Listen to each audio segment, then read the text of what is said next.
দর্শকবৃন্দ, এই যে গাভীটা দেখতে পাচ্ছেন, এটা আমার হাতে কৃত্রিম প্রজননকৃত বাছুর।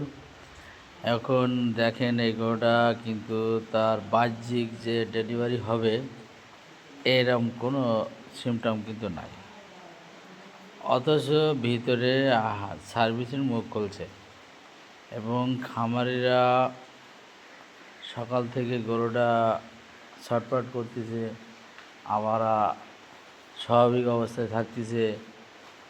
সব মিলে আমাকে ইনফরমেশন দেয়, আমি খামারের ডাকে স্পটে যাই এবং স্পটে যেয়ে দেখলাম যে আসলে না, বাচ্চা সার্ভিসের মুখ খুলছে।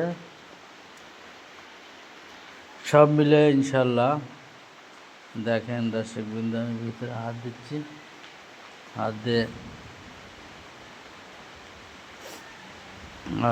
পজিশন ঠিক করছি।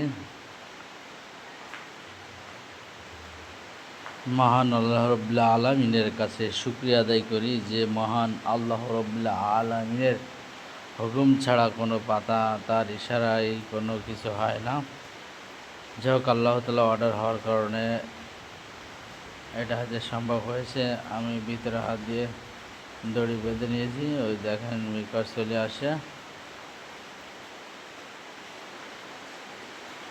ইনশাল্লাহ যেহেতু নবীন বকনা এখন মা হতে চলেছে, এই বকনা গরু একটু মানে বাচ্চার টাইপ, যার কারণে তার এতগুলো লোক থাকছে। দেখেন দর্শকবৃন্দ, প্রথম বাচ্চাতে মুখ চলে আসছে, তারপরে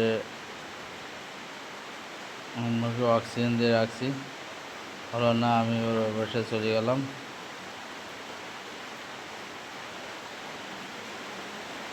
দর্শকবৃন্দ, এই নিয়ে আজকে অনেক ডেলিভারি করালাম, আলহামদুলিল্লাহ। দেখেন কি সুন্দর একটা বাচ্চা, এটা এশিয়াই জেনেটিকের সিমেন্টের বাচ্চা, 87 ষাঁড়ের বাচ্চা